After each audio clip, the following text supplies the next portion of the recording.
بسم اللہ الرحمن الرحیم، السلام علیکم۔ میں ہوں سیبی کاظمی، آپ دیکھ رہے ہیں فیس بک اور یوٹیوب۔ 27 ستمبر جمعے کا دن ہے، دوسرا ویلاگ آپ کے سامنے اہم خبریں پہلے رکھتا ہوں، اس کی پھر تفصیل۔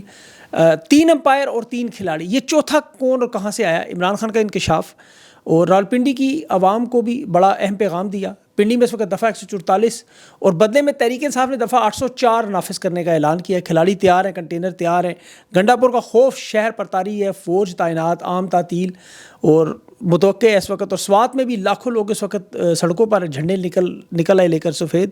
اور عدلیہ کے ججز کا بھی بڑا اعلان نظر آیا۔ قاضی کا بوریا بستر گول کرنے کی تیاری مکمل ہے، حکومت بھی روکنے کی تیاری میں ہے۔ قاضی صاحب کی عزت نفس مجروح ہوئی، 6 بے گناہ افراد کرسٹی ڈونٹس کے بعد گرفتار بھی کر لیے گئے۔ ڈونٹ کھانا بھی ایک جرم بن چکا ہے۔ اور اقوام متحدہ میں شہباز شریف کی تقریر پر تحریک انصاف اور وہاں پاکستانی عوام اس کے استقبال کی تیاریوں میں مصروف۔ اور آرمی چیف کی تاجروں سے بڑی ملاقات ہوئی IMF کے دیے ہوئے پیسوں سے کہ بعد اب معاملات کیا ہوں گے، وہ بھی میں آج آپ کے سامنے بڑا تفصیل سے رکھتا ہوں۔ اور ایک انٹرنیشنل خبر بھی، ڈونلڈ ٹرمپ کی طرف سے بڑا اہم پیغام آیا کہ صدر بنتے ہی ایران پر پابندیاں ختم کروں گا، معاہدہ کروں گا۔ اب دیکھنا یہ کہ انٹرنیشنل اسٹیبلشمنٹ یہ ہونے دیتی ہے یا نہیں۔ صدر بننا اب جو ہے نا وہ ذرا معاملہ کمپلیکیٹڈ ہو جائے گا۔ بہرحال اس وقت تفصیل بتاؤں تو 3 مسودے، آئینی مسودے تیار ہیں۔ ایک پیپلز پارٹی نے تیار کیا ہوا ہے، ایک مولانا فضل الرحمان اور تحریک انصاف نے مل کر تیار کیا ہے، اور ایک حکومت اور اسٹیبلشمنٹ نے تیار کیے ہوئے۔ تینوں آئینی ترامیم کے مسودے ہیں۔ اب مولانا فضل الرحمان تو کہہ رہے ہیں کہ ہم اپنا کندھا جو ہے وہ حکومت کو سیاسی مقاصد کے لیے فراہم نہیں کریں گے۔ مولانا نے یقین دہانی کروائی ہے کہ اپوزیشن کا جو فیصلہ ہوگا متفقہ ہوگا، آئینی ترامیم کی حمایت نہیں کریں گے جس کے پیچھے مقاصد کچھ اور ہوں۔ اور مولانا غفور حیدری تو 2 سٹیپس آگے نکل کے انہوں نے کہا کہ قاضی فائز نے مبارک ثانی کیس میں جو فیصلہ دیا جان بوجھ کر دیا اور قوم کے دباؤ پر واپس لیا، اس لیے ہم اس شخص کو کبھی ایکسٹینشن نہیں لینے دیں گے۔ تو قاضی صاحب کا یہ معاملہ بڑا مشکل ہو جائے گا اب۔ اور گورنر آپ کو پتہ ہے ابھی اس کے علاوہ وہ بھی کہہ رہے ہیں گورنر کی لالچ ہم نہیں مانتے۔ سلمان اکرم راجہ نے بھی کہا کہ تاثر یہی ہے کہ فضل الرحمان ہمارے ساتھ ہیں۔ حامد رضا بھی کہہ رہے ہیں گیم نمبرز ہمارے پورے ہیں۔ تحریک انصاف کے جو ابھی ایک رکن عادل بازید بلوچستان سے جو الیکشن جیتا اسے کاف لیگ میں شامل کیا گیا اور کہا جا رہا ہے کہ PTI سے توڑا گیا، حالانکہ وہ PTI کا رکن تھا ہی نہیں پہلے، وہ پہلے سے اس کا نام انہوں نے کاف لیگ میں ڈالا ہوا تھا، آزاد تھا۔ اور یہ واردات آپ کو پتہ ہے صرف اعصاب توڑنے کی ہے۔ شیخ وقاص اکرم نے بھی آج کہا ہمارے تمام MNAs محفوظ ہیں اور جتنے بھی نمبرز ہمارے پاس موجود ہیں، کہیں اگر چلا بھی کیا کوئی تو وہ جا نہیں سکتا۔ اب تو حکومت پوری کوشش کرے گی۔ ظاہر ہے 30 ستمبر کو 63A کا کیس منظور کروانا ہے، جس پہ عمران خان نے آج دیکھیں بڑی کھل کے باتیں کی کہ دنیا کا کوئی ایسا ملک دکھا دے جہاں چیف جسٹس ایسی واردات کرے۔ پہلے بھی ٹرائیبیونلز کی بجائے اس نے الیکشن کمیشن کے امپائرز کا فیصلہ کر دیا اور پنڈی کمشنر کو بلا کر پوچھا نہیں، اور اس میں خود قاضی فائز کا نام ہے واردات میں، وہ پوچھے گیا۔ اب چیف الیکشن کمشنر کو پتہ ہے کہ قاضی فائز جو الیکشن کھلے گا یہ فراڈ کھلے گا، آرٹیکل 6 اس میں دونوں جڑے ہوئے قاضی صاحب اور یہ، اور قاضی فائز کی توسیع کا منصوبہ بھی اسی لیے دیکھے بنایا جا رہا ہے۔ تحریک انصاف کو کرش کرنے میں قاضی فائز کا سب سے بڑا ہاتھ اور کردار ہے، یہ یاد رکھیں۔ اب قاضی صاحب نے جو 5 رکنی بینچ بنایا 63A کا کیس، یہ بڑا اہم کیس ہے، یاد رکھیے گا۔ تھوڑا سا اس کا ماضی بتاؤں، قاضی صاحب ان ججز کو اپنے ساتھ شامل کریں جو عمر بندیال کے وقت 63A کا جو کیس لگا تھا اس میں الگ ہو گئے، جس میں جسٹس امین الدین خان اور جمال مندوہیل، یہ دونوں 63A کے جو صدارتی ریفرنس 2022 میں عارف علوی نے بھیجا تھا، اور آپ کو یاد ہوگا یہ رکن اسمبلی پارٹی پالیسی کے خلاف اگر ووٹ دے تو اس کی رکنیت ختم ہو اور اس کا ووٹ بھی کاؤنٹ نہیں ہوگا۔ اس کے نتیجے میں حمزہ شہباز کی پنجاب کو وزارت اعلیٰ سے ہٹایا بھی گیا، اور چودھری پرویز الہی جو تھے پنجاب میں وہ وزیر اعلیٰ بھی بنے تھے، اسی وجہ سے اتنا یہ اہم کیس ہے۔ تو یہ عدالتی فیصلہ تھا۔ اب تحریک انصاف نے پھر 14 جنوری کو پنجاب اسمبلی کو پھر توڑ دیا تھا، وہ الیکشن نہیں پھر کروائے وہ ان لوگوں نے، اور پھر الیکشن کروانے والا بھی جو بینچ بنا اس میں عمر بندیال صاحب کے ساتھ جسٹس اعجاز الحسن اور جسٹس منیب اختر یہ شامل تھے، جنہوں نے کہا الیکشن کروائیں۔ وفاقی حکومت کو حکم بھی دیا کہ 20 ارب بھی مل گئے ہیں، الیکشن کرواؤ، انہوں نے نہیں کروایا، اس فیصلے پر عمل ہی نہیں کرا۔ اس کی وجہ دیکھیں کیا تھی، اس وقت سپریم کورٹ کمزور تھی۔ قاضی فائز کا سردار طارق مسعود، جمال مندوخیل، جسٹس امین، ان کا ایک بڑا اتحاد بنا ہوا تھا، بڑا اسٹرانگ، جو آج جسٹس منصور شاہ کا بنا ہو، یاد رکھیں۔ دیکھیں ٹٹ فار ٹیٹ ہے، جو بوتا ہے وہ کاٹتا ہے۔ اکثریتی جج ان مقدمات میں جسٹس، اور مزے کی بات ہے منیب اختر صاحب نے 63A کا فیصلہ کی ججمنٹ لکھی تھی، اور وہ حاضر ڈیوٹی جج تھے اور ابھی بھی حاضر ڈیوٹی جج ہیں، ان کا بینچ میں بیٹھنا لازمی ہے۔ اب قاضی کو پتہ ہے کہ یہ معاملہ جو ہے اس کے لیے عام طور پہ فل کورٹ میں ہی قانون بدلا جا سکتا ہے، فل کورٹ سے انہیں ڈر لگ رہا ہے، فل کورٹ میں اگر گئے تو مارے جائیں گے، وہاں تو اقلیت میں۔ اب فل کورٹ کی طرف جاتے نہیں، پتہ ہے ججز نے فیصلہ کیا اور اس کا بوریا بستر اٹھانا ہے۔ اب قاضی صاحب جلدی مقدمات کے فیصلے تو چاہتے ہیں، جسٹس منیب پر انہوں نے الزام بھی لگایا جو 11 نکات خط تھا، لیکن کیس اگر نہیں سننا تو مخصوص نشستوں کا نہیں سننا، اس کی نظر ثانی کی درخواست آئی ہے، فل کورٹ بٹھا کر سن لیں، لیکن وہ نہیں کریں گے. الیکشن کمیشن میں مخصوص نشستوں کو 12 جولائی کا جو فیصلہ تھا اس کی 14 ستمبر کی وضاحت ماننے سے بھی انکار کیا, تفصیلی فیصلے کو بھی انکار کیا, اور ایک دفعہ پھر دوبارہ درخواست دائر کر دی. اب تحریک انصاف نے اس کا حل یہی نکالا ہے کہ احتجاج کا معاملہ, اور یہ راولپنڈی سے تحریک شروع کرنے جا رہے ہیں. اس کا باقاعدہ اعلان ہوا ہے, علیمہ خانم نے آج باہر آ کے کہا جیل سے باہر. اور راولپنڈی میں دیکھیں 2 دن کے لیے انہوں نے دفعہ 144 لگائی, عوام جواب میں دفعہ 804 لگانے جا رہی ہے. یہ سیاسی اجتماع پابندیاں, وہی کرفیو مارشل لا والا معاملہ, میٹرو بس روک دیں گے, کل ہو سکتا ہے چھٹی بھی دے دیں. پنڈی میں رینجرز کو بھی تعینات کر دیا. گنڈا پور جو آ رہا ہے, گنڈا پور کا خوف ہے, مری روڈ بند کر کے کنٹینرز بھی لگا دیے. پشاور روڈ سے جو آئی جے پی پوائنٹ ہے وہاں بھی بسیں کھڑی کیں. اب پنڈی کے جلسے میں دیکھیں خان نے ایک بات کی ہے کہ انہوں نے ہمیں نہ تو این او سی دینا تھا, اور اگر دے بھی دیتے تو شہر سے باہر مویشی منڈی کا دینا تھا, پھر 3-4 گھنٹے کا ٹائم دینا تھا, سڑکیں ساری بلاک کر دینی تھی. اب عمران خان نے اسی لیے اسٹریٹجی جلسوں کی بدل کے اسے احتجاج میں بدل دیا. اسلام آباد میں بھی اور مینار پاکستان میں بھی احتجاج, اور اس سے عمران خان نے کہا نوجوانوں اور قوم سے میں کہہ رہا ہوں مستقبل آپ کا اپنا ہے, آپ اپنی ذات کے لیے کہہ رہے ہیں نکلیں باہر, میدان میں آپ کو نکلنا پڑے گا. راولپنڈی کا یہ احتجاج ہے, اس کا ظاہر ہے لیڈ تو علی بن گنڈا پوری کرے گا, اس پہ بڑا انحصار ہے. اور آج اس کی بڑی اہم ملاقاتیں بھی پارٹی عہدیداران سے, تمام لوگوں سے, ہر بندہ اپنے 100-200 بندے لائے. اور 11 بجے کے خیبر پختونخوا سے قافلہ ان کا روانہ ہوگا, 1-1:30 بجے پنڈی پہنچ جائیں گے. اب روکنے کی پوری کوشش کی جائے گی, جس طرح اٹک پہ پہلے انہوں نے وارداتیں کی. اب لیکن اس دفعہ انہوں نے ٹائم رکھ کے کیا ہے, اور کیونکہ ٹائم فریم ہے ہی نہیں, اب تو رکاوٹیں لگائیں گے بھی تو ٹائم تو جلسے کا نہیں ہے. اس لیے عمران خان نے بڑا سوچ سمجھ کے جلسے کو احتجاج میں بدلا. جو یہ جو جلسہ آپ کو پتہ مویشی منڈی والا معاملہ چل رہا تھا, اسے جان چھوٹی ہے عوام کی. تحریک انصاف کے رہنماؤں نے ویڈیوز پیغامات بھی جاری کر دیے عوام کو پہنچنے کی, موبلائز ہونے کی, کہ پنڈی پہنچ جائے. اور پنڈی میں پہلے سے لوگ, بہت امپورٹنٹ ایریا ہے, یاد رکھیں. اڈیالہ بھی موجود ہے, جی ایچ کیو بھی موجود ہے, پارا بھی نزدیک ہے, سب کچھ اس کے سینٹر میں. اب خیبر پختونخوا میں اس وقت ہزاروں لوگ سڑکوں پر ہیں سفید جھنڈے لے کر سوات کے, تو پرامن انداز میں وہ چاہتے ہیں امن ہو. امن کے لیے لوگ نکل رہے ہیں, اندازہ کریں. علی بن گنڈا پور ہو سکتا ہے سب کوئی لے کر چل پڑے, چلو پنڈی چلو. تو اب اس وقت بات یہی چل رہی ہے. سماویہ طاہر بڑی دلیر اور دبنگ رہنما ہے تحریک انصاف کی پنڈی سے, وہاں وہ بھی کہنی ہے پاور شو ہوگا, چاہے جلسہ ہو, احتجاج ہو. شیر افضل مروت بھی ٹھیک ہو گئے ہیں, صحت مند ہو گئے ماشاءاللہ, وہ بھی کل قافلہ لے کر آئیں گے. شندانہ بھی ہیں, باقی رہنما بھی ہیں, حماد اظہر کے پنجاب سے پیغامات ہیں. ایک پوری سیریز ان کی چل رہی ہے, لوگوں کو موبلائز کر رہے ہیں.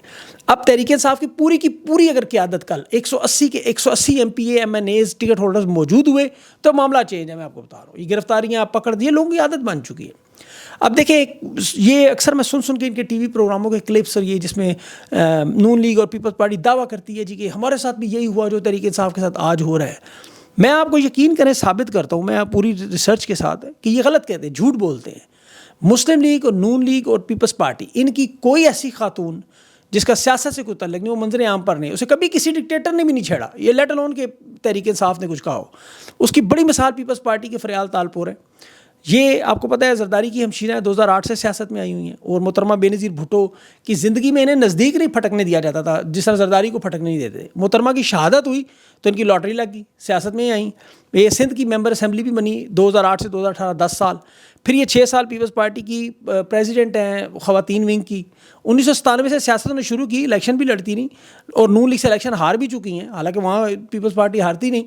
لیکن محترمہ کی شہادت کے بعد اصل لاٹری لگی ان سب لوگوں کی, اور وہاں میئر بھی رہ چکی ہیں. مزے کی بات, سخت مزاج, کڑوی کسیلی, ان کی طبیعت بڑی مشہور ہے.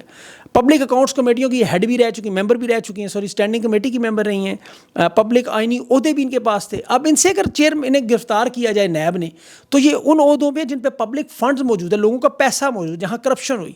اسی طرح نواز شریف صاحب کی اہلیہ مرحومہ کلثوم نواز صاحبہ 1999 سے 2002 تک یہ نون لیگ کی صدر تھیں, خاتون اول بھی نہیں. اور نواز شریف کی گرفتاری کے بعد انہوں نے جو سیاسی تحریک شروع کی وہ بھی پنڈی سے کی. مزے کی بات, قومی اسمبلی کی ممبر بھی یہ رہی ہیں, سیاسی احتجاج بھی کرتی نہیں, تحریکیں بھی چلاتی نہیں, اور پاکستان کی اس وقت کی سب سے بڑی پارٹی کی یہ صدر تھی. اب مریم نواز کو دیکھ لیں, 2012 سے یہ سیاست میں عملی طور پر داخل ہوئی. 2013 کے انتخابات کی جو انتخابی مہم تھی وہ مریم نواز انچارج تھی اس کی. پھر وزیر اعظم یوتھ پروگرام کی چیئرپرسن, جہاں زبردستی نے ہٹایا گیا, جہاں گھپلا ہوا بہت بڑا. فارم 47 پر ابھی بھی زبردستی صوبائی اسمبلی کی مینڈیٹ چوری کر کے نشست مہر شرافت کی پہنچی ہوئی ہیں. یہ تمام خواتین اسی طرح جیتے ہیں. ابھی آصفہ بھٹو کو جس طرح انہوں نے الیکشن میں جتوایا, کل وہ کہے مجھے کیوں انہوں نے اٹھا لیا, کہ امیدوار ہی اس کے مقابلے میں اغوا کر لیا تھا. اب نواز شریف صاحب جو اپنا سیاسی جانشین مریم نواز کو بنا چکے ہیں, کلثوم نواز کی این 120 کی مہم بھی مریم نواز سے لاتی نہیں. 2018 کے انتخابات میں انہوں نے بلکہ این 173 میں نون لیگ کا ٹکٹ بھی لیا تھا.